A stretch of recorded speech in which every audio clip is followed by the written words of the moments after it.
Hey guys, welcome back. Today we're going to be taking a look at a Phase 2 team that involves a Commander Luke Skywalker lead with Sabine, Ezra, Scarab Rebel Pathfinder, and Hermit Yoda.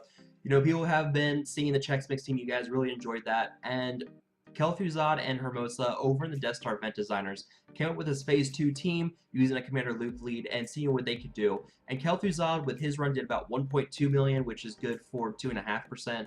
And Hermosa on his run did 1.7 million, which is good for about 3.5%. But both their teams, they agree they could have done more to improve that damage. They need to upgrade them, put some more Zetas on them. So we'll go through the mods on this team, we'll talk about the overall strategy, and we'll talk about how you can split up your Commander Luke-led teams between Phase 2 with Pathfinder's Training, which is the name that we are calling this team, and also Phase 3 with the Chex Mix team, because now you've got two viable teams for Phase 2 and 3 that involve a Commander Luke Skywalker lead. So we'll talk about how you can strategize that for your team and for your guild to help split up the damage so you guys can get through Phases 2 and 3 pretty quickly with all these Commander Luke Skywalkers. So let's go ahead and get into the mods, and then we will go from there. So these are the characters we're using in the team, and keep in mind that what you're seeing here is my team. It's not what you're going to see in the video. So the gear levels are going to be different, but I tried to get the mods as close as I could to the stats that he had for the run. So first up, we have Commander Luke.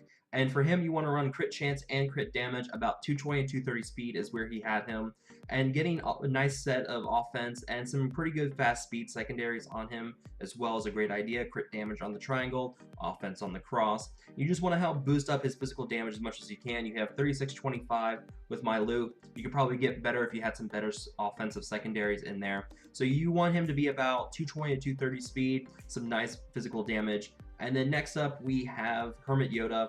And for him, you want to go just for speed. You want to make him as fast as you can. 281 is what I have my Hermit Yoda at. He had his Hermit Yoda at about 275 speed, somewhere in there. So get your best speed mods on Hermit Yoda. You need him to go as fast as possible because that way he can throw out the buffs, he can do the protection regeneration on your team, and constantly keep applying that Master's Training buff, which we'll go into more detail about here in the strategy. And then next up, we have Ezra Bridger. And for him, we have him about 186 speed. He doesn't need to be really fast, but what you need to focus on is boosting his physical damage. That means getting cross on the offense. You can get offense primary on the arrow. I like to put speed here because I don't have the speed secondaries I'm looking for to get up to that 180 speed while sacrificing the speed here on the arrow. But if you can get him up to about that speed and sacrifice the speed here on the primary stat and put offense instead, that'd be great. So just basically load up offensive secondaries on him everywhere. Get some crit damage on the triangle, of course offense on the cross. You just want to help boost up his damage as much as you can because he's going to be the main damage dealer of your team, especially once you get that Zeta on Flourish. Following that, we have Scarab Rebel Pathfinder, and about 200 speed is what we're aiming for, speed and health on him. You do want to make sure that he has a nice health pool on him at least, because you want to make sure that he stays alive long enough to constantly revive and to give speed up to your team, and to make sure that he can just give those Terminator boosts to your team. So health on the cross is a great idea. Health on the circle, also a fantastic idea here. You want to make sure you have a nice health pool here. So 35,000 for me, but you could definitely bump that up quite a bit more. And then finally, we have Sabine Wren. You do need her to be speedy, about 210, 220 speed, somewhere in that range is a recommended amount because you need her to be applying that armor shred as much as possible. She's a little squishy here. She's got 19,000 health, so you could bump that up. You could probably throw health on her circle like I have here. And then a protection cross could also be very helpful. She is a squishy character, so getting her survivability boosted for heroic, because silent hits really hard here in Phase 2, is really recommended to boost up your survivability. Crit damage on the triangle, and offense on the square, but you can't really do anything. That's the go-to stat for squares anyways.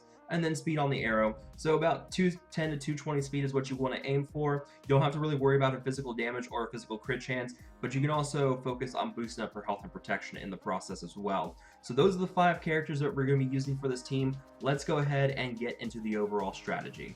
For the overall strategy for this team, there is a heavy reliance on the Master's Training buff getting applied to Scarab Rebel Pathfinder. With that, whenever he dies, he will then reset the cooldowns for Hermit Yoda, granted if you have that Zeta. So get that Zeta on Hermit Yoda. It allows him to quickly then reapply Master's Training. Also resets the cooldown on his big healing ability that gives everybody health equalization and also gives him 20% additional protection. So getting that Zeta on Hermit Yoda is really great for this team. You also have the Zeta on Commander Luke Skywalker's lead that gives turn meter to Rebel allies whenever an enemy resists a debuff, and as you guys know, the bosses in Heroic resist pretty much everything.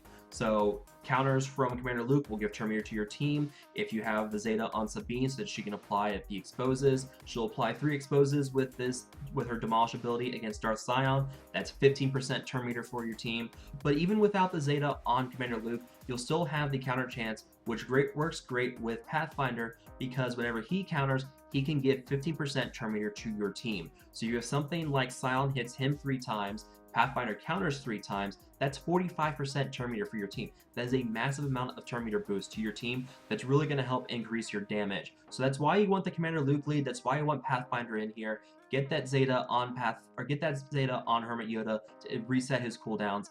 And then finally, Ezra with his Flourish. If you get that Zeta, we already know that deals a ton of damage to raid bosses. So making sure you can get that Zeta boost with the Flourish, really going to help do a lot of damage. Hermosa's run, he did almost 1 million damage just with Ezra in that run. So some Zetas to invest in. The overall strategy for this team, you want to have Sabine fast because she needs to be constantly applying the Armor Shred to Darth Sion. This will help get rid of his 100% bonus defense. That allows your team to start really hitting hard. Once you get that Zeta on Ezra, he can start hitting for 80,000 damage easily with his Flourish. And of course, the Zeta Sabine Demolish will also give him offense up. So great damage boost for Phoenix with that Zeta Demolish. And then also, Commander Luke, you have him, you want to keep the offensive mode on him as much as possible so he can help deal a lot more damage. But keeping buffs on Scarab Pathfinder is the key here, because if he dies without buffs, he cannot revive himself. If he does die with buffs on him, he'll come back with a certain amount of health for each Rebel ally on the team. He also gives speed up to everybody when he dies, so that's another great way to help boost the speed on your team to help them go faster, deal more damage to Darth Sion. And then for the ads, you want to get rid of Sith Assassin as quickly as possible because she can give turn meter boost to the whole team. She can stun your team. It's something you need to get rid of as quickly as possible. So anytime she's on the field, focus her down quickly. For the Sith Marauders, you want to keep them around for about 3 or 4 stacks of Cycles of Pain on them, and then you can start killing them. They'll hit Rebel Pathfinder, he will counter, he'll give your team turn meter boost. So keeping them around for a while so he can get some nice turn meter boost to your team is a great strategy here too. That just helps your team deal more damage to Darth Sion. So once they get to 3 or 4 stacks of Cycle of Pain, go ahead and focus them down. For Commander Luke, use his special Dispel ability when Darth Sion has the taunt. You do want to save your Flourish for when there are no buffs on Sion, because then that increases the cooldown on Flourish for Ezra, and he's not going to be able to deal as much damage. So that's some of the overall strategy. Keeping the buffs up on Pathfinder, making sure that he always has something on him so that when he dies, he comes back. Getting the cooldown resets on Hermit Yoda, applying Master's Train to Scarab Pathfinder again. Also get the Master's Train buff on Ezra because that gives him 50% additional offense too. So that's another great damage boost for Ezra.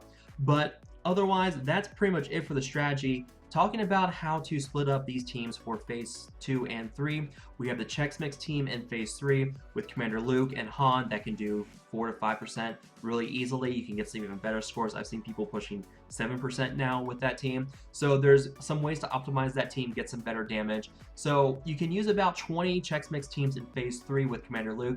Now we have this team in Phase 2 that people can start working on that can do about 4%. So you need about 25 to 30 teams of this in Phase 2. You can then use the rest for Chex Mix in Phase 3. This is a pretty great way to clear Phases 2 and 3 really quickly. We have Jedi Training Rey, which you can use about 20 teams to clear in Phase 1. So at this point, we're really starting to find that Jedi Training Rey and Commander Luke teams are the go-to teams to beat the Heroic Raid. Your Galactic Heroes, they're not really getting much benefit from those buffs of the plus 30% tenacity and potency, but their leads and what they're bringing to the table for both their teams is really helping boost their damage. So get those Galactic Heroes farmed, get Jedi Training Rey, get Commander Luke Skywalker. Those are the characters you really want to start focusing on. And of course, some people are going to say, what about Hermit Yoda? I don't have a 7-star Hermit Yoda. In my opinion, we're probably going to see Jedi Luke at some point in the future. So Again, 7-star Hermit Yoda is a great way to help prepare yourself for that for when he comes in the future. Maybe he's going to be here in August. Who knows? So those are some teams to start working on. We're starting to figure out better teams to use in phases, on all the phases pretty much. We've got some Night Sisters that are tearing apart Phase 4 as well, which keep an eye out on Sir George's channel. He's going to have a great Night Sister guide video coming soon. I'm going to try to do some Night Sister collaborations with him, see what we can get out to you guys, so you guys can see what you can do with Night Sisters in the heroic raid as well. So that's pretty much it from me, guys. If you have any questions, feel free to ask down below. I hope you all have enjoyed this video. Feel free to like, share, and subscribe. And to all my minions out there, thanks again. I will talk to you guys later.